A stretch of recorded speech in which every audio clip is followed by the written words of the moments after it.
Ok, alors on va essayer de continuer la lecture d'hier sur le shiur de Parashat Miketz, Tafshin Samertet, donc de 2009, par le Rav Morgenstern, un shiur qui parle de la paracha, mais qui parle aussi de Hanouka.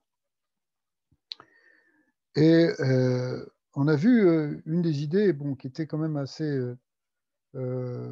ésotérique, assez profonde, mais qui était basée sur le, qui est basé sur les enseignements de la Kabbalah, qui explique qui donne un remèze, en fait, une allusion au rêve de Paro, fait des 7 vaches grosses et 7 vaches maigres, et qui sortait du Yéor, qui sortait du Nil, qui sortait du fleuve. Et là-bas, on explique symboliquement que ce fleuve représente le Nahar Elyon, le fleuve suprême de la lumière divine qui est véhiculée par la sphère de Bina, mais qui contient aussi la lumière de Chochma. Et de là sort en réalité le Shefa, les Sheva Parot, les 7 vaches représentent les sphirotes inférieures qui viennent et qui se dévoilent. Et on a vu que ça, hein, c'est lié avec Hanouka, parce que Hanouka aussi, c'est une descente de cette lumière qui vient donc de Bina, mais de Bina qui est attaché à Chochma. On a vu que ça s'appelle Chochma ou Bina Beyachad, les deux ensemble qui sont c'est quoi Chochma ou Bina? C'est ce qu'on appelle Yesod de Abba Veima, le Yesod, le fondement qui est là et qui se dévoile. Alors, qui se dévoile et qui amène donc la lumière éternelle, la lumière originelle, celle qui était avant même la création du monde, la lumière divine. Et ça, en fin de compte, cette idée-là, c'est une idée forte dans toute la Torah, puisque c'est cette lumière qui vient réparer le monde, c'est cette lumière qui est, enfin, la finalité en quelque sorte du monde, c'est de révéler cette lumière dans l'Olam Atarton, dans le monde d'en bas. Alors, on a toute cette idée qui est symbolisée par les versets là, du début de la paracha, et on voit que ça, c'était quelque chose qui se dévoile pendant Hanouka. On a vu au Paro Cholem, Paro c'est Nifra, c'est Gilouï, c'est le lien de Paro, ça représente le dévoilement de cette lumière. En fait, cette lumière, elle correspond à ce qu'on appelle le Yesod de Abba, ou dans le langage un peu codé des kabbalistes, eh bien, ça correspond à la Neshama de Moshe Rabbeinu. Moshe Rabbeinu lui-même, il a cette force en lui, il incarne en quelque sorte cette force de la profondeur, sa Neshama vient de ce niveau de Yesod Abba. Et ça, c'est une lumière qui est très élevée, c'est très profond, parce que, en fin de compte, révéler cette lumière divine, comment est-ce qu'on peut la révéler? On la révèle par les mitzvot, mais on révèle essentiellement par nos neshamot, par nos âmes. Une âme, qui est Nishmat Adam, c'est un ner Hachem, c'est la lampe de Dieu, c'est l'âme de l'homme. Et donc, en fait, une des manières la plus grande de révéler cette lumière divine, c'est en révélant, lorsque notre âme se révèle dans ce monde. Mais en particulier, évidemment, on parle ici de l'âme du Manigador, du grand tzaddik, qui est l'âme de Moshe Rabbeinu. Cette âme de Moshe Rabbeinu qu'on retrouve après dans d'autres générations, comme par exemple à Purim, c'était l'âme de Mordechai, mais qui est aussi ce niveau qu'on appelle encore une fois Yesod Abba, le fondement de la sagesse, le fondement du principe divin qui se révèle au travers entre autres de ces Neshamot. Et en fait, il y avait déjà un Veo Hatzadik ou O Shenelam Meod Baolam, Kemo Yosef Hatzadik, Shered le Mitzrayim Vaya Alav Machloket Gadol. En fait, on voit que déjà, Yosef Hatzadik, Yosef Hatzadik lui-même, c'était une très très grande Neshama, c'est ce niveau-là aussi, c'est un niveau de Yesod. Mais cette Neshama de Yosef Hatzadik, eh bien, elle se révèle jusque tout en bas, jusqu'au niveau de Mitzrayim. Donc, il y a une idée, en fait, que cette lumière, elle vient d'un très haut niveau et elle se révèle dans les niveaux les plus bas, justement pour les transformer. C'est-à-dire qu'il faut amener la lumière du tzaddik, la lumière profonde, il faut l'allumer en bas, il faut l'éclairer dans dans l'endroit étroit, dans l'endroit fermé, qui est l'endroit de la matérialité. L'endroit de la matérialité, pourquoi c'est fermé? Parce que ça vient d'un plus grand tzimtzum, d'une contraction qui voile la lumière. Alors cette lumière, elle se révèle à ce niveau-là, en fait, elle transforme le monde qui est fini, le monde qui est limité, justement, le monde du Metzar, de l'étroitesse, et le transforme en un lieu de révélation du divin, au contraire, où l'infini peut se révéler même dans le fini. Et ça, c'est le tachlit de la création. Alors, en fait, ça existe aussi, Vechen, Nekudat Tzadik, chez Bechol Echad Israël. C'est pas simplement dans ces grands tzadikim comme Moshe et comme Yosef, mais c'était aussi dans chaque juif en réalité, dans chaque Ben Israël, il y a un tzadik qui est en nous. Il y a un niveau de tzadik, il y a un niveau donc de cette lumière. Et ce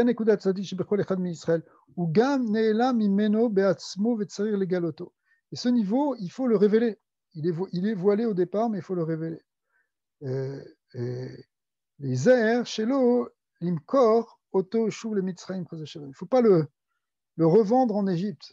Yosef a été vendu en Égypte, c'est le tzaddik qui descend et qui risque d'être prisonnier là-bas, jusqu'à ce qu'au moment où il se révèle, comme on voit ici, Parashat Miketz, c'est le début de la révélation de Yosef qui va devenir donc le vice-roi, mais il ne faut pas qu'on le ramène dans le trou de Mitzrayim, il ne faut pas qu'on le remette dans le bord, en quelque sorte. Le bord, c'est dans le puits de l'exil. Vatzadik, loshat libo, lechol ha'alama ve'astara sheyesh alav. Ce qui était intéressant avec Yosef, on l'a vu, et avec tous les tzadikim, c'est qu'ils ne font pas attention, ils n'accordent pas d'importance à l'obscurité, au voile qui est autour d'eux, de Rak Osek Bekol Et Yoter Beyoter Leitanek Bedvekut. Et donc, au contraire, ils cherchent dans toute situation à être toujours près d'Hachem et avoir le ta'anouk de la lumière divine. Ouais. Velistom enav micheziu de ayalma. Il y a une idée comme ça, c'est une expression prise dans le Zohar, cette idée de fermer les yeux aux choses de ce monde. Vous vous rappelez, on avait vu ça aussi dans les shurim qu'on faisait.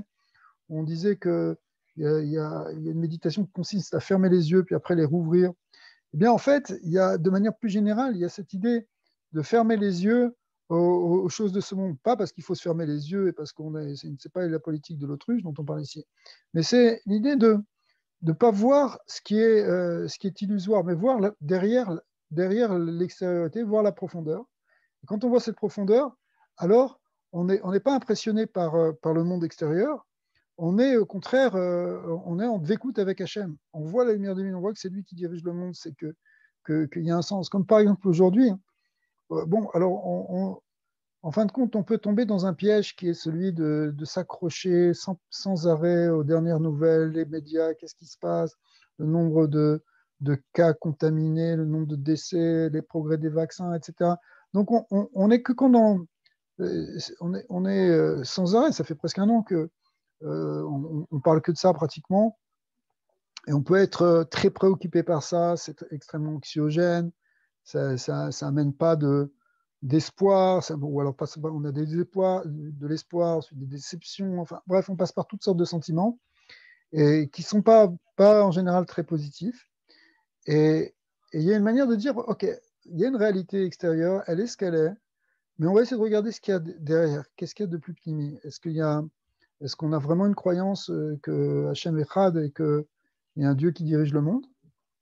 Est-ce qu'on est capable de se renforcer, de se dire qu'il y a un processus plus grand et plus profond qui fait que le monde est en train d'arriver progressivement, ça a déjà commencé depuis quelque temps, il avance vers le processus de Géoula, on avance vers un monde meilleur. Mais pourtant, ça a l'air de contredire. Oui, c'est possible, mais ça dépend comment on regarde. Si on regarde que l'extériorité des choses, alors effectivement, on a l'impression que ce monde-là, on ne sait pas qu'est-ce qui va se passer, c'est quoi ces épreuves que notre génération a, etc. Mais tu peux le voir autrement. Tu peux dire, OK, il y a une difficulté sur le chemin, mais le chemin, il est en train d'avancer. D'ailleurs, il y a des points positifs, comme on l'a fait remarquer l'autre fois. Même si, c'est-à-dire que le monde amène... malgré toute l'agitation, malgré toutes les peurs, et qui ressortent sous forme de violence d'ailleurs dans le monde, malgré tout, le monde avance vers une forme de paix. On voit, il y a des pays qui font la paix, en particulier avec Israël, etc. Et ça fait partie du projet divin. On est en train d'avancer dans ce projet divin. C'était marqué déjà dans les prophéties, à chaque fois je le répète, et Rachid le ramène, que Ishmaël faisait la paix, finit par faire la paix avec Yitzhak, c'est-à-dire avec Israël. Et donc, on est en train de vivre, tous ces simanim, toutes ces prévisions. On est en train de les vivre maintenant. Et le fait qu'on les vive, eh bien, il faut essayer de regarder ça. Il faut essayer de regarder avec une photo plus grande. Peut-être que toute cette confusion qu'on a actuellement, qui vient avec toute cette histoire du virus, c'est juste parce qu'il faut qu'on arrive à regarder autrement. Ça nous pousse à chercher d'autres solutions, à chercher une autre approche. Et ce qui est intéressant, c'est que ça pousse toute l'humanité dans ça. Donc, bon, sans trop non plus sortir du sujet, mais disons qu'il y a une idée de savoir quoi regarder. C'est ça, fermer les yeux à ce monde, c'est-à-dire fermer les yeux à la vision extérieure, celle qui est véhiculée par la plupart des gens, celle que les médias n'arrêtent pas de nous rapporter, que les hommes politiques n'arrêtent pas de nous dire, etc. Mais c'est une vision extérieure. On a la chance d'avoir une vision qui est plus profonde, la vision des tzadikim, la vision des neshamot, la vision des neviim, des prophètes. Velachen, elo ishtavut in bnei olam. Donc c'est pour ça que le tzadik, lui, il n'est pas au même niveau que les autres. Qui metziut olamazé biya ou pirud machloket, mais le couteau il bat. Parce que ce monde de la création, c'est un monde qui a l'air plein de multiplicité, de division, de séparation par rapport à Dieu. Et ça, Bechenat Behema, ça correspond, si vous voulez, à l'aspect animal, c'est-à-dire l'aspect physique. L'aspect physique, lui, il est dans la marloquette, il est dans la multiplicité. Avalat Sadikim, Omdim, Bemochin, des Bria, Vedvekim, Bemarchava, Beardut Elokut, Mbesod, Zera, Adam. Eux, au contraire, les tzadikim, ils sont attachés au Lokut, ils sont attachés au divin, ils sont ce qu'on appelle des Bechina de Mochin, ils sont attachés au spirituel. Et ils sont ce qu'on appelle Zera Adam. Eux, ils sont appelés Adam. C'est marqué Adam au Behema Toshia. Il y a Adam, l'homme, et le Behema et la bête et les animaux. Alors, on explique comme ça que le Zohar et le Harizal expliquent que la plupart des Neshamot, elles sont de type Behema. C'est pas qu'on est des animaux, mais ça veut dire que c'est des Neshamot qui viennent des Olamot inférieurs, qu'on appelle Bria et Tzira Asiya. Alors que le tzaddik, lui, sa neshama, elle vient d'Atsilut, et Atsilut, ça correspond à Adam. Donc, il n'est pas du tout dans la même sphère, parce qu'il voit les choses dans la source, il voit les choses avec Elokut. Mais même si on dit ça sur le tzaddik, en fait, il y a aussi une nekuda en nous, il y a un point en nous, qui fait qu'on peut avoir aussi cette vision, qu'on peut développer cette vision. Et c'est ça la notion des rêves. Aïnou, marshava chazaka ledabek medarga ledarga at pnimiut atik. Donc, c'est quoi le chalom ici? C'est pas simplement rêver parce qu'on va aller se coucher, c'est un désir profond de la neshama de s'attacher à la source, qu'on appelle ici atik, le nyan de Keter, ça veut dire c'est un nyan de se rattacher à la source. Bekorat chez tzadikim idavgim bekol et besod shenataim yamin besod yesod abba. Donc ça reprend ce qu'on a vu hier, c'est-à-dire que les tzadikim ils peuvent s'attacher et remonter à la source, s'attacher à cette lumière qu'on appelle Yesod Abba, qui vient de Ta'anug Eloki, l'Imchok, Aïstaklut, Be'alma. Et ça, c'est pour enlever, en fait, ce regard extérieur.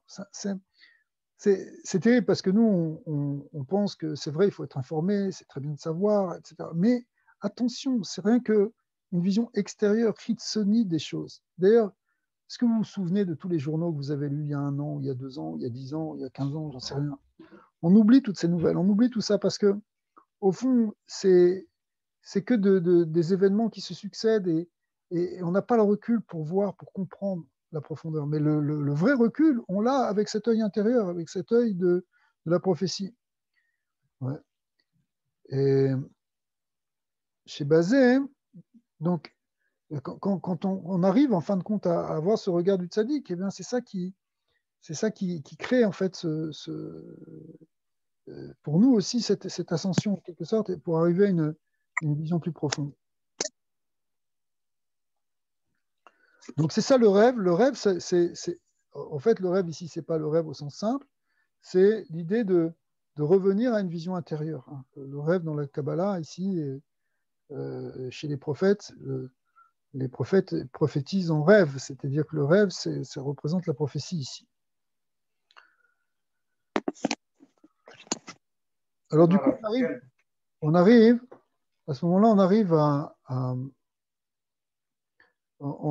arrive en fait quand on arrive à ce nian de Yesod Daba, hein, eh bien, on a le Ta'anug Areya, c'est-à-dire qu'on a une vision qui est plus agréable. C'est pas une vision éclatée et angoissée comme celle qu'on a aujourd'hui. Ta'anug Shemochek Azif de Alma. Au contraire, c'est un plaisir qui te fait voir les choses dans leur réalité profonde, et c'est quelque chose qui enlève la vision extérieure. Kolma Shover mais Amidot Shelo, qui colle à Istakloud chez Baolamazé ou les vouches chez le Noga. Parce que la vision qu'on a de l'extérieur, en fait, ça vient d'un niveau de klipa, un niveau des décors, ce qu'on appelle klipat noga, c'est-à-dire c'est quelque chose qui est encore de l'ordre de l'illusion. Chez Zemafria et Adam, chez le Yuchal la Chashov mais Hashem Itbarach, Bemet. Et ça empêche de percevoir et de penser réellement à Hashem. Vous dites Pachel, vous êtes rêve basé. Si vous voulez, c'est comme si à un moment il faut fermer les yeux et arrêter d'écouter ce qu'on nous dit, parce que c'est juste un brouhaha, même s'il y a des choses qui sont intéressantes dedans, même s'il y a peut-être des choses qui sont vraies, mais à un moment il faut arrêter pour essayer de trouver le Hémet, de trouver la profondeur. Et cette profondeur-là, c'est la profondeur du Yichud Hashem, en fait. Et cette vision extérieure, en fait, elle s'appelle Tsarutaïn. C'est quoi la Tsarutaïn? C'est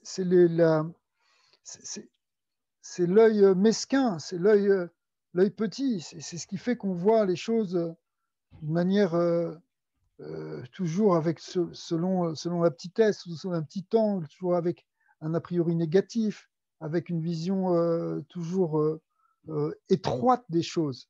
Alors ça s'appelle Tsarutaïn. Et cette notion de Tsarutaïn, elle est liée avec quand on est dans ça, alors on est au contraire la reine Mimela Enav Sarah Bechavero, on voit mal son prochain, on le juge négativement, on regarde les défauts qu'il a en lui, on est là en train de sortir le mal qui est en l'autre, etc.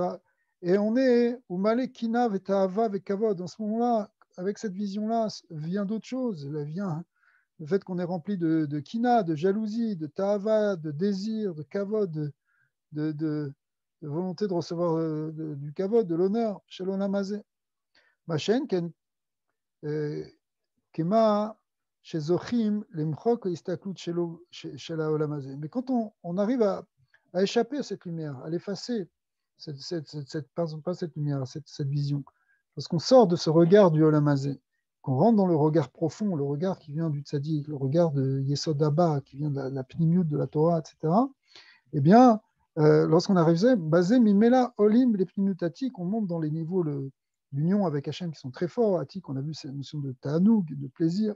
Pebrinat veine omed aleyeor. C'est ça ce qu'on avait expliqué hier, ça s'appelle omed aleyeor, c'est-à-dire au-dessus du yudke, au-dessus de Chochmo Bina, on rentre dans le lien de Keter. Les Taneg à Hachem, donc on est dans un Ta'anoug avec Hachem, un plaisir de ressentir Dieu dans tout. C'est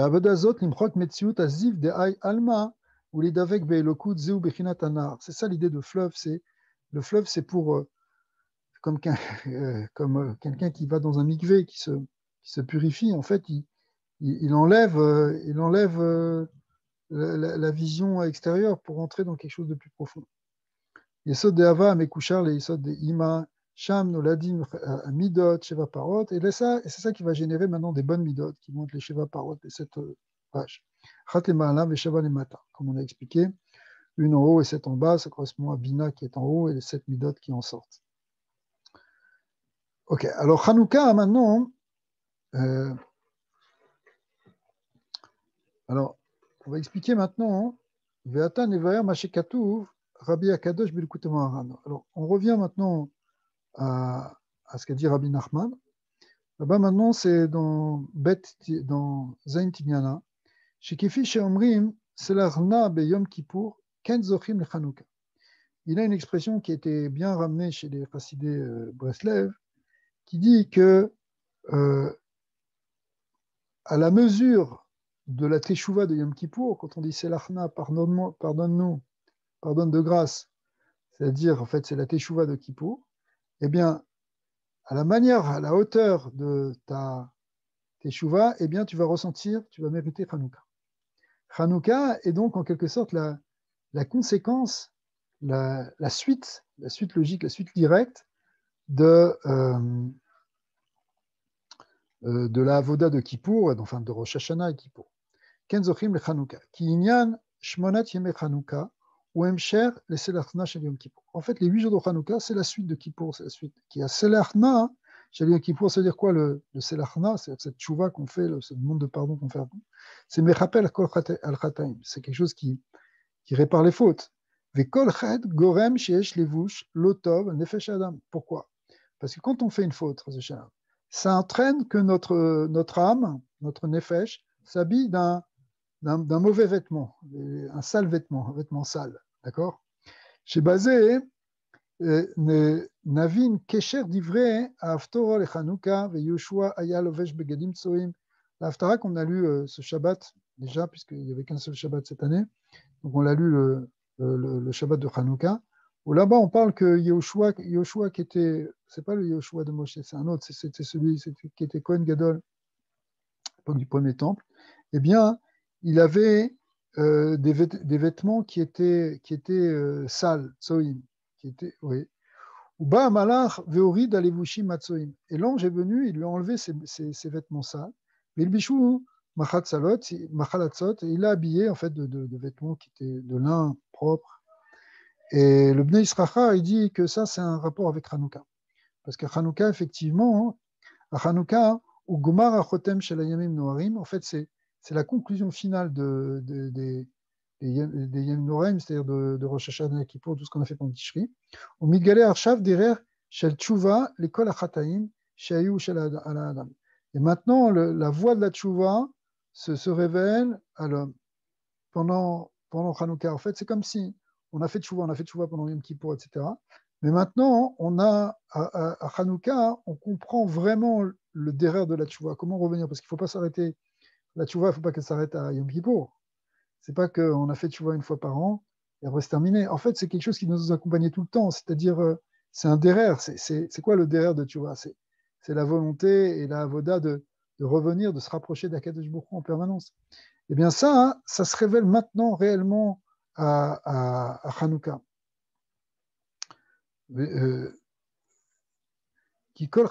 Pourquoi? Alors, comment ça marche? Alors,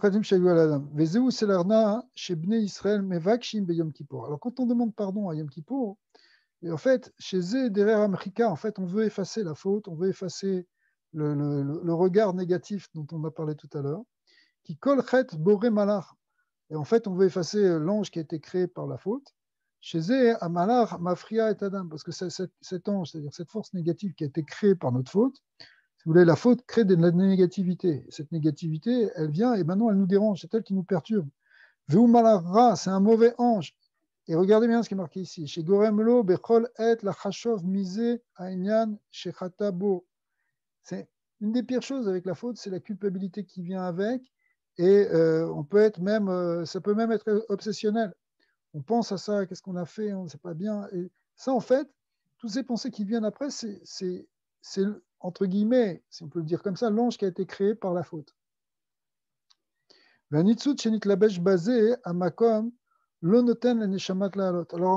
y a un nitzut ici cette pensée, on va dire comme ça, qui vient, elle empêche de monter. Et lorsque l'homme, il enlève la médecine du Geshem, c'est-à-dire la réalité physique, puisqu'il commence à regarder du côté intérieur, mais kol mitziut chez Roé, nishar rak mitziut aruchani shelze. Du coup, il reste que le côté spirituel. Velo kina ta'ava vekavod, et donc on enlève toute l'extériorité. En quelque sorte, on dépouille ce vêtement, on défait ce vêtement parce que on arrête de regarder négativement, on arrête de regarder avec la vision étroite. Et du coup aussi, le Yetzara, il va s'en aller. On n'aura plus de kina, plus de ta'ava, plus de kavod. Ki keshemi torer etzel midat akina, etzel midat akina, ou mafshit atzmo mikinat agashmi. Vechoshev misham avaya benikut shuruk midat ayesod, venichnas midat akina aruchani. En fait, on va dépouiller le côté extérieur de cette kina, de cette jalousie, pour trouver une jalousie spirituelle. C'est quoi une jalousie spirituelle? Ça veut dire comme quelqu'un qui est fou amoureux d'Hachem et qui veut vraiment se rapprocher de lui d'une manière totale, complète. Pourquoi? Parce qu'on a enlevé la chitzoniut, on a enlevé l'extérieur, la klipa qui avait été faite par cette faute. On l'enlève et on révèle le nitsus de Gdusha qui se cachait dedans. Et ce nitsus de Gdusha, c'est en fait, alors ici, il explique par rapport au kavanot, c'est-à-dire qu'on va être mitkaven, le Shem Havaya qui correspond à cette sphira avec le nikud qui correspond ici au lien de Yesod, et donc le lien de Shuruk. Et c'est ça qui va permettre, ça c'est retrouver le nitsus de Gdusha de l'Akina. Mais c'est vrai pour toutes les choses, en fait. Même chose pour la Tava, la Gashmit, Nirtnas, Tava, Elokit. On est dans des Tavot Gashmit, mais en fait, si on arrive à enlever le côté extérieur, le côté Gashmit, il va rester le côté du désir divin. C'est la Tava, le désir de la Neshama de faire des mitzvot, de se rapprocher d'Hachem, de faire du bien. Ça, c'est une Tava Elokit, si vous voulez. Donc, j'ai mis Torer Midat Kavod, ou Mafshit Atzmo, mi Kavod Agashmi, Vinitnas, les Kavod Eloki, même chose pour le Kavod. Au lieu de chercher ton Kavod pour toi et le Kavod Malachim, tu vas retrouver le Kavod Eloki, le désir d'amener la gloire divine dans ce monde. Asher Lekolaou, Elou Aïnyanin, Tsarir Avodat Mechika. Et pour ça, tout ça, il y a ce qu'on appelle la Mechika. Vous vous rappelez, d'ailleurs, on en avait parlé au début aussi, dans ces shurim. Mechika qui veut dire le fait de gommer, d'effacer. Ici, c'est d'effacer le réseau des Alma, c'est-à-dire cette vision extérieure de ce monde. Il faut arrêter de voir le monde dans sa Ritsoniut. Si on veut se débarrasser des Ta'avot, on veut se débarrasser de la Kina, débarrasser du Kavod et retrouver tout ça dans l'essence divine et retrouver tout ça dans l'union avec Hachem. Zéon et Kedat Yesod des Bina chez Mitached et Yesod Abba, et bon, symboliquement, ça représente cette union ici, puisque la Bina vient et se rattache à la Chorma, donc tout revient vers l'essence, tout revient vers le Ta'anoug premier. Yesod de Abba ou Reya Eloki, parce que ce qu'on appelle Yesod de Abba, ça veut dire, au contraire, c'est la vision divine. Donc les tzadikim qui ont fait ce travail de détachement, de mérika, d'effacement des choses de ce monde, ils peuvent retrouver donc la vision profonde, la vision intérieure, et ils sont eux-mêmes Yesod de Abba, comme on a expliqué, c'est-à-dire qu'ils ont une Reya Eloki. Ils ont une vision divine, c'est ce qu'avait Yosef. Yosef, il avait la vision divine qui lui permettait de voir non seulement recevoir l'explication des gens qui rêvaient autour de lui, comme Paro ou les ministres de Paro, mais aussi, c'est ce qui lui a permis de comprendre tous les événements qui lui arrivaient comme étant quelque chose qui relevait d'un plan divin et qui était totalement positif. C'est-à-dire que même quand ses frères l'ont... pourtant, ses frères lui avaient fait du mal, il l'avait jeté, il l'avait vendu, etc. Et il n'en a pas voulu. Et même quand ils ont eu peur, peut-être qu'il voudra peut-être se venger après toutes ces années, peut-être qu'il va encore, maintenant que Yaakov, notre père, n'est plus là, peut-être qu'il va nous faire un coup. Il a dit, mais pas du tout, vous ne comprenez pas. Vous avez peut-être pensé faire du mal, vous pensez, mais en fait, moi, j'ai jamais vu les choses comme ça. Je sais que c'est Hachem qui m'a envoyé ici, c'est juste pour préparer la place pour la descente en Égypte, etc. Donc, comment on peut dire ça? Comment on peut dire une chose pareille? Et quand même, ils t'ont fait du mal. C'est une blessure qui devrait rester pour toujours. C'est pas des gens qui ont quelqu'un qui a essayé de te tuer et il s'en est fallu peu que tu meurs à cause de ça. À cause de ça, tu as été esclave, tu as été resté pendant plus de 10 ans, 12 ans et même plus, 12 ans en prison, etc. Donc, normalement, il devrait y avoir une marque, une trace de tout ça. On ne peut pas oublier ça. Comment tu peux oublier une chose pareille? Mais Yosef, il est capable de l'oublier. C'est pas qu'il oublie parce qu'il a une perte de mémoire, c'est exactement tout ce qui s'est passé. Mais il a effacé un certain type de regard. Il arrête de regarder avec l'extérieur, avec la tsarut ayin. avec cette étroitesse de l'œil. Il regarde avec le cœur, avec l'œil pnimi, ce qu'on appelle ici Yesod Abba dans son langage un peu kabbalistique. Il regarde avec cette profondeur et il voit que tout est projet divin, que tout le monde est dirigé avec un projet, avec une finalité, et qu'il y a un sens dans tout ça. Ça, c'est Yosef, mais ça, c'est quand on dit Yosef, c'est aussi nous, si vous voulez. Nous aussi, on a cette capacité de retrouver, à notre niveau, évidemment, quelque chose de l'ordre de cette vision. En tout cas, il y a une avoda à faire. Cette avoda qu'on appelle ici de Merika, qui consiste à effacer le regard extérieur et étroit pour trouver le regard pnimi. Le rag alors,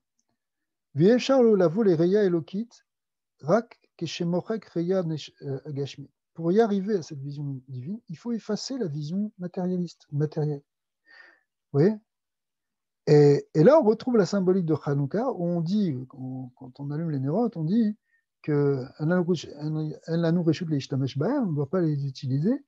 Et là, l'irotam bilvad, la seule chose qu'on peut faire en regardant ces nérotes de Hanouka, c'est les contempler. C'est la contemplation de cette lumière, c'est-à-dire que maintenant, on n'utilise pas cette lumière pour quelque chose de physique, pour quelque chose de matériel. En général, tu mets une lumière, c'est pour t'éclairer, parce qu'avec ça, tu vas pouvoir manger, tu vas pouvoir écrire, tu vas pouvoir faire ce que tu veux. Mais ici, c'est des lumières qui n'ont pas d'utilité physique. Elles sont pour elles-mêmes, elles sont l'essence même de la lumière spirituelle. C'est pour ça que la seule chose qu'on peut faire, c'est les contempler. L'oracle istakel à la nerot à Hanouka. Rak lirot gvanim elain. Et en fait, alors maintenant, il y a une méditation extraordinaire ici qui est marquée dans les Sfarim. Il ne s'agit pas simplement de regarder des veilleuses qui sont en train de briller, mais il faut essayer de regarder même Pnimi, de regarder la lumière spirituelle qui est véhiculée par ces lumières. On appelle ici les Gvanim, les couleurs supérieures, c'est-à-dire en fait les lumières des séphirotes qui sont véhiculées au travers de ces nérotes de Hanouka. Chez le nérot de Hanouka, chez Meramez, à la Olamot, à Elionim, chez Tsarir, l'imchok velo listakel al mashi ou acher. Donc il faut pour ça effacer le reste pour pouvoir les regarder et pas voir autre chose. Donc quand on est capable d'effacer notre vision extérieure pour trouver la vision intérieure, la vision des surotes, alors voilà, on peut y arriver. Et ça, c'est quelque chose qu'on peut faire en regardant les nérotes de Hanouka. À l'idée, Yiske lirot ner Hanouka yesod de ima mitached be yesod de Abba. À ce moment-là, on va pouvoir voir cette union entre ces deux niveaux de Bina et de Chorma, comme on l'a expliqué hier, qui se révèlent pendant Hanouka. Vezeu bechinat miket shenataim yamim la'alot mizal et Bina ou la vol et sauf à Bina makom shemitached ima Chorma. En fait, il faut arriver à monter jusque dans un niveau de Bina. On passe de Malchut et de Za. Ensuite, on arrive à la Bina, et donc dans la pnimut de Bina où il y a le Yichud avec Chorma. Veimchok, Azif de Ayalma, au basé lequel les Atril, Lirot, Merot et Elohim, et du coup on arrive à effacer la vision extérieure et commencer à avoir une contemplation de la réalité intérieure des choses. Venez, regardez bien tout ça, parce que maintenant, on va revenir à la paracha, c'est vraiment une clé essentielle. Venez, kol ha-machloket ben Ashvatim le Yosef. La machloket qu'il y avait entre les frères contre Yosef, en fait. Parce que Yosef, il n'en voulait pas vraiment, enfin, c'est une machloket. Nimshar mitrilat abriya, sheya tsarutayin ben Caïn ve'Hevel. Voilà. Alors, la cause première, c'est intéressant parce qu'on en parlait avant le shiur, eh bien, c'est la première machloket qu'il y a eu, c'est Caïn et Hevel. C'est pour ça que, si vous voulez, Caïn qui a tué Hevel, eh bien, ça s'est reproduit avec l'histoire de Yosef et ses frères, puisque les frères ont voulu tuer Yosef, comme Caïn qui avait voulu tuer Hevel. Mais en fait, cette faute de Caïn, elle est elle-même enracinée, elle provient d'un niveau encore plus élevé, plus profond, qui est la faute de Adam Arishon, de Etzadat Torah, qui vient avant, si vous voulez. Shimimeno Nimsha Atsaru Taïm Arishon. Parce que Caïn, quand il tue Hevel, c'est parce qu'il le voit de travers. Il dit, c'est qui ce gars-là? Il me casse les pieds, il m'empêche de vivre, je ne peux pas respirer à cause de lui, il est trop... Certaines explications disent que lui, que Hevel, c'était l'homme pieux, c'était l'homme qui était tourné aussi vers la spiritualité, et ça ne supportait pas Caïn, ça le remettait trop en question. C'est une des explications. Mais en fait, il avait une vision négative de son frère. Mais cette vision négative de son frère, elle vient parce que la notion de vision négative, encore une fois, de tsarut ayin, hein, c'est un terme qui veut dire d'étroitesse de l'œil. C'est très péjoratif, tsarut ayin. Quand on dit étroitesse, ça veut dire là, c'est vraiment la vision euh, négative de l'autre. Ouais. En fait, d'où ça vient cette vision négative? Eh bien, ça vient déjà depuis l'histoire de Adam. Chez Bazé, chez Zeshoresh Kol HaMachloket. Bon, il n'explique pas ici exactement quelle était la vision de Adam, mais on voit avec l'histoire du serpent. Le serpent, lui aussi, il a commencé à jalouser Adam et Ève, il a voulu les faire tomber. Il a une vision négative. En fait, la vision négative première, c'est celle-là, c'est celle qui est au moment de Adam Arachon, au moment du serpent. Chez Pnimutan ou Plukta, alors ça amène, c'est la source de toutes les marloktot, toutes les marloquettes, c'est-à-dire chaque fois qu'il y a une dispute, qu'il y a une séparation, qu'il y a une dissension, qu'il y a une rupture entre des gens, eh bien finalement, ça vient de là. C'est ça l'origine. Chez Pnimutam, Plukta chez Ben Netzarveot. Et dans les sphirotes, c'est parce qu'il y a une séparation au niveau des sphirotes qui s'appelle Netzarveot, bien que ce ne soit pas une vraie séparation en haut, mais on le voit comme une séparation.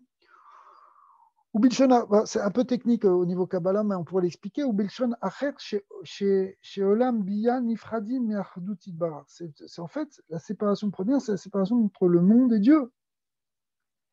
Ce qu'on appelle Olam Biya et Atzilut. D'accord? Apirud Azé ou Shoresh Ashvirat Arishon, c'est ça qui amène la première rupture, la première brisure, qu'on appelle Shvirat Akelim. Chez Olam Nifrad, qui fait que le monde il est séparé de Hachem d'Hachem. Veikar Tikkun Kol Elu Ainyanim, ou les Akot, les Harim, ou les Nasot, Or Eloki, Velimchok Tmuna, Gashmi, Velaot Tmuna Taruchani. Et la clé pour sortir de ça, sortir de cette marloquette, c'est d'arriver à une vision beaucoup plus profonde, la vision divine. Pour ça, il faut arrêter avec la vision extérieure.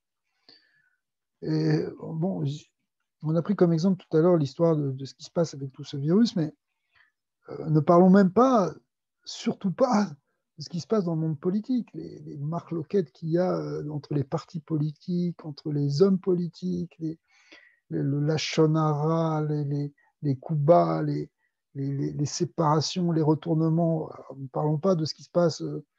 Bon, on le voit, on l'a vu avec les élections, que ce soit les élections américaines, que ce soit les élections israéliennes, pour prendre que ces deux exemples. C'est un monde de marloquette totale, où chacun cherche son kavod, cherche son intérêt, cherche son profit, etc.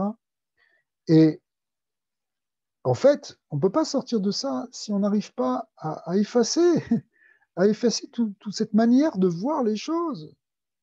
Il faut qu'on regarde avec un autre regard, avec le regard pnimi, avec le regard unifié, le regard d'Atsilut, le regard de la chorma, le regard de la sagesse, pas le regard de l'extériorité. Ou Kemoshe Katav Admur Emtsaï, Rabbi Dovber, le deuxième rabbi de Chabad. Shetzari Lashot Zot, Bekol Inyan Mamash, Lorak Beaverot ou Midot Raot. Et là, Bekol Marshava Limchok Marshava Tagashmi. Il va loin. Il va beaucoup plus loin. Il dit, c'est pas simplement que tu dois effacer le côté négatif parce qu'il vient par les Averot, comme on l'a expliqué tout à l'heure, qu'il faut enlever le côté Gashmi de la Avera parce que c'est lui qui nous gêne, etc., pour retrouver le côté Rouhani. Mais le Hanmour Emsaï dit, c'est dans tout, dans toutes les pensées, même matérielles, Vela Alot, les Marshava et Loki. Il faut essayer de remonter dans une pensée divine. Hachiske la Alot Behemet, les Elokut. Et on arrive, en fait, ça veut dire, ce qu'il dit, c'est qu'il faut arriver il faut arriver à retrouver ça hein, dans toutes les pensées jusqu'à monter Béhémet dans le niveau de Elokut, ce qu'on appelle le Ketsayamin. Ketsayamin, ça représente la Géoula, la fin des jours, littéralement, mais en fait, c'est pas la fin des jours ici, c'est l'expression Ketsayamin qui est prise dans le livre de Daniel, le prophète qui a prophétisé sur la Géoula. Et l'emploi du mot Yamim, ici, est Yamin avec un Nun. Il y a deux manières. Il y a une manière qui est plus... en général, quand on parle des jours, pour dire les jours, on dit yamim avec un mem. Quand on dit yamin avec un noun, alors ça représente le côté du chesed, parce que le mot yamin, en hébreu, veut pas dire ça, veut dire aussi autre chose, il veut dire la droite. Et la droite, c'est pas la droite politique ici, la droite, c'est le chesed.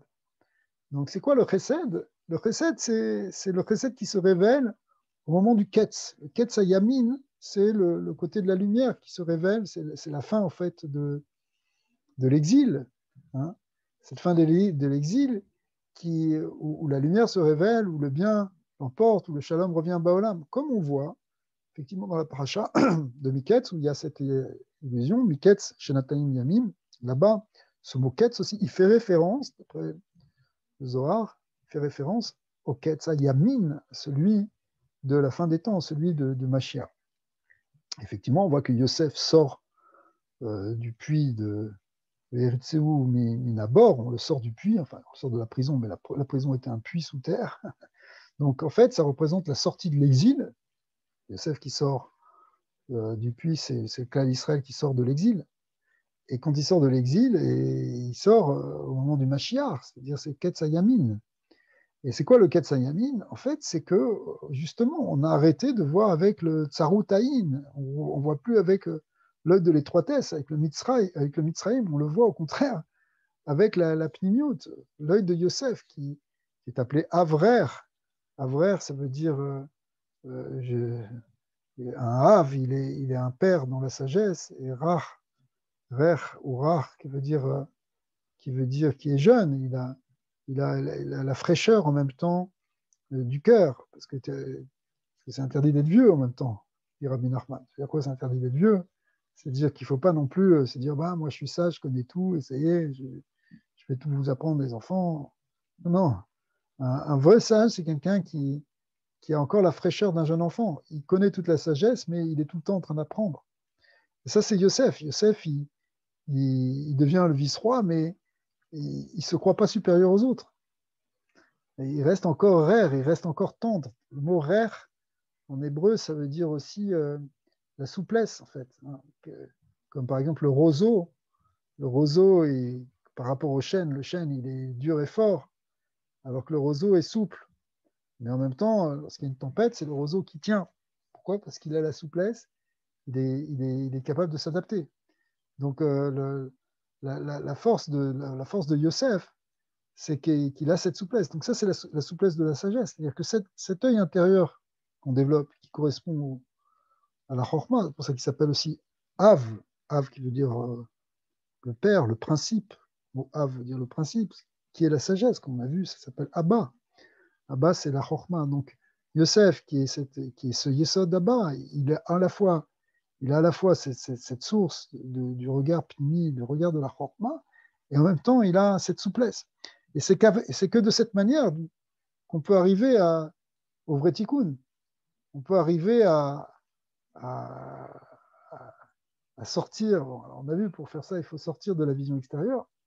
Il faut sortir de cette vision gâchée pour arriver à la vision intérieure. Et cette vision intérieure, elle nous donne la souplesse et elle nous permet de sortir de la marloquette. Elle nous permet de sortir de la faute de Caïn et Evel. Parce que Mashiach, ça vient avec la résolution de ce problème de Caïn et Evel. Il faut qu'il y ait la paix dans le monde. La paix entre les hommes. La paix entre les hommes, c'est la résolution finale, enfin de la réparation finale de la faute de Caïn. Ouais. Mais en fait, ça c'est une des choses qu'il faut réparer, mais il faut aussi réparer la faute d'Adam et du serpent, c'est-à-dire l'origine de tout ça, qui est de commencer à regarder l'extérieur. Aussi bien le serpent, il a regardé l'extérieur, que Chava aussi, elle a vu que ce fruit il était bon pour les yeux, etc. Donc on est rentré dans le regard extérieur. Et quand on répare ce regard extérieur et qu'on arrive au regard intérieur, alors Mimélé, on va réparer la faute de Caïn et on va voir les autres de manière complètement différente. On va les voir dans leur sens. Que chaque être humain, il vient d'Hachem, c'est Hachem qui a tout créé. Donc finalement, tout est unifié. Qu'on n'a pas besoin d'être dans une marloquette tout le temps. Ah, pourtant, il y a plusieurs manières de penser, plusieurs manières. Oui, mais une chose peut accepter son contraire. Il ne s'agit pas de faire disparaître la marloquette au sens de qu'il y ait une pensée unique. Ça serait une erreur de croire ça. Il n'y a pas une pensée, comme la Gemara dit, Keshem Shepatsufehem Shonim, Kardeotehem Shonim. De même qu'il y a une multiplicité de visages, chacun a un visage différent, et ben, il y a aussi une approche différente pour chacun. Il y a aussi une compréhension différente pour chacun. D'accord ? Il y a une DA qui est différente.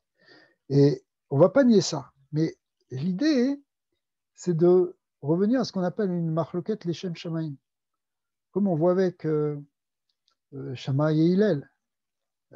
Par exemple, c'est un des cas les plus connus, mais il y en a beaucoup d'autres parmi les sages juifs, évidemment. Rav et Shmuel, Rabbi Yochanan, Resh Lakish, on peut en citer des centaines. On parle toujours de Shammai et Hillel parce que ça a été le début, en fait, d'avoir deux écoles qui s'opposent. Mais en fait, même quand ils s'opposent d'une manière où on est capable d'essayer de comprendre le regard de l'autre. C'est-à-dire que les élèves de Beth Shammai sont capables d'expliquer aussi, selon la théorie de Beth Hillel, ils vont donner une préférence à tel ou tel, sur tel ou tel sujet, à une autre vie. Alors, regard à eux, ils pensent qu'il faut plutôt pencher du côté de la gauche, les autres vont pencher plutôt du côté de la droite, mais chacun comprend pourquoi l'autre est capable de faire ça. Et après, bon, comme il faut à un moment décider comme qui on fait, alors la décision se fait à la majorité. Donc, il y a une espèce de système, en fait, on va d'après la majorité, ça ressemble un peu à de la démocratie, entre guillemets,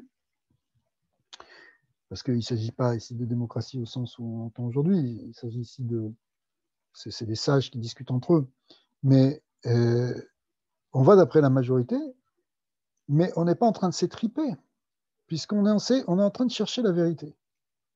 Donc, en cherchant la vérité, alors, cette vérité, elle peut apparaître avec plusieurs facettes, parce que on est dans un monde qui est le monde de la création, donc il y a plusieurs côtés dans ce monde, il y a plusieurs aspects. Côté de la droite, côté plus chesed, Hillel penche plus du côté du chesed, Shammai plus du côté de la gauche, plus du côté de la gvoura. Mais en fait, les deux sont aussi bien vrais, sont complémentaires. Donc quand on revient quand on arrive à avoir cette vision intérieure, alors on va comprendre que l'autre aussi, il dit vrai. Simplement, nous, on va mettre plus l'insistance sur tel ou tel point de vue.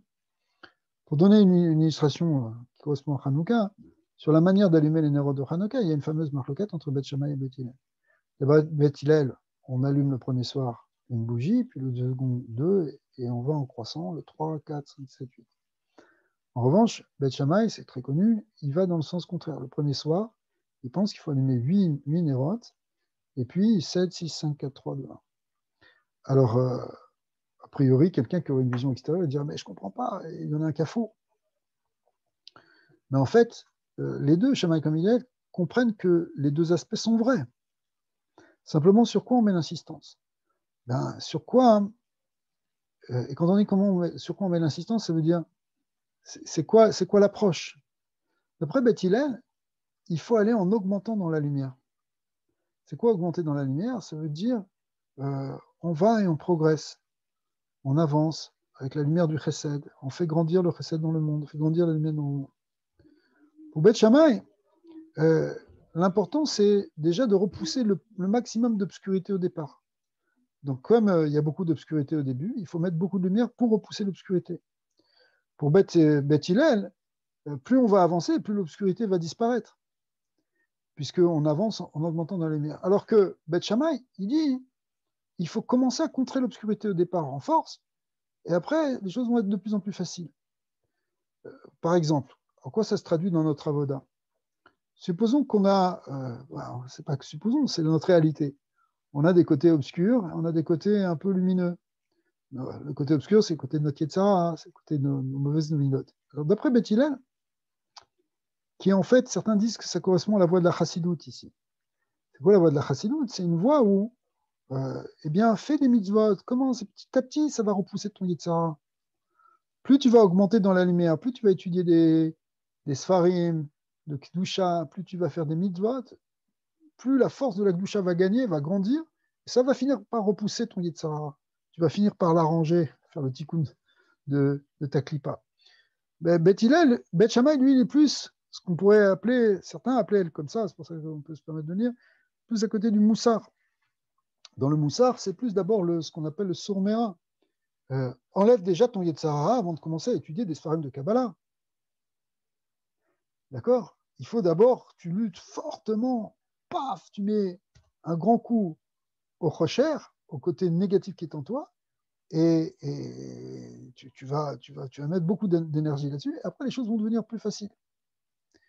Et après, tu vas pouvoir te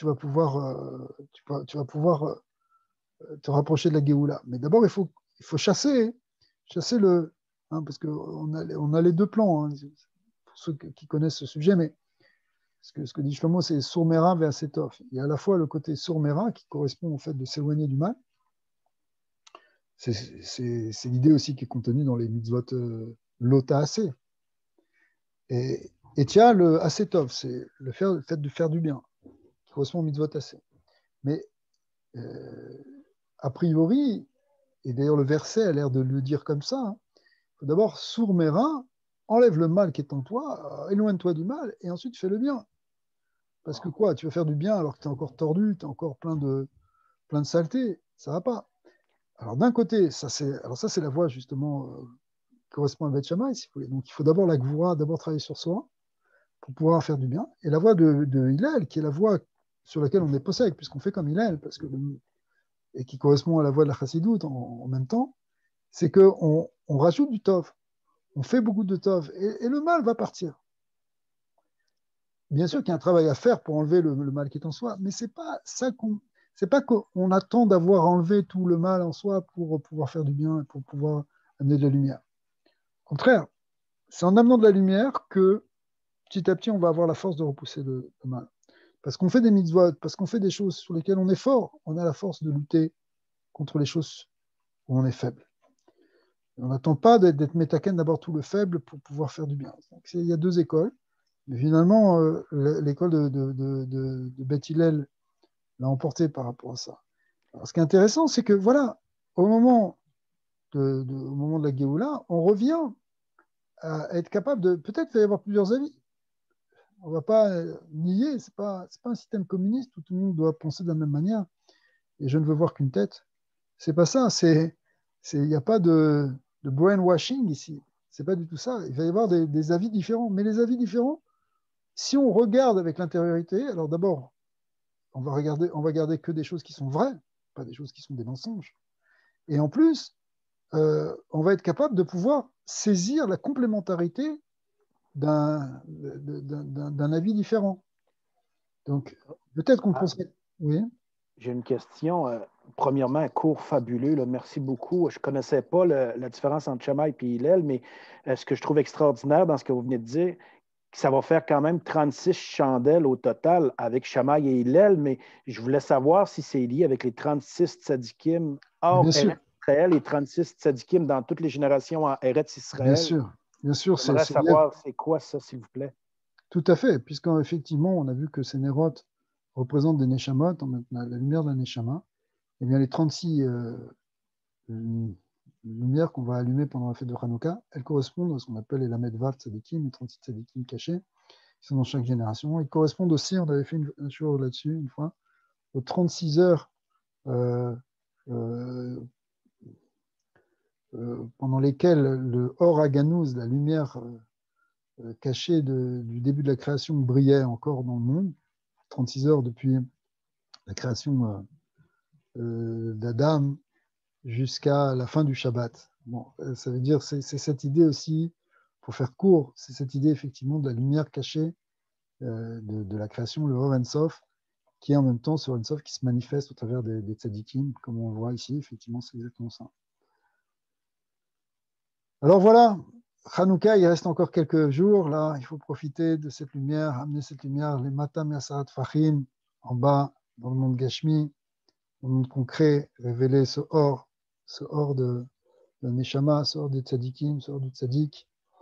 Hachem, on va avoir la Géoula. Bientôt Zot Hanouka. Zot Hanouka, c'est l'union du 10e jour de Hanouka. C'est là où la lumière peut se révéler complètement. Ce qu'on appelle Hanouka Tamizbear. Le Mizbear, c'est-à-dire le Bet Amigdash, la lumière peut se révéler dans le monde réellement physique. Alors, Be'at Hachem, Hanouka Sameach, Chodesh Tov, pour ceux qui sont encore dans Rosh Chodesh. Et Hanouka Sameach. Hanouka Sameach, Nissim. Merci. Ken Aaron. Chodesh Sameach, כבוד הרב. Rosh Chodesh Mevorach. Avec des bonnes nouvelles. Rosh Chodesh Tov. Bracha ve'atzlacha, les amis. Bracha, simcha. Faire la fête. Hanouka Sameach. אתה אומר, הדרך הארוכה היא הדרך הקצרה. כן, Hanouka, voilà, on a vu, c'est l'accomplissement du Yom Kippour. On peut être très proche d'Hachem très rapidement. בעזרת Avec la Géoula Shlema, Hachem.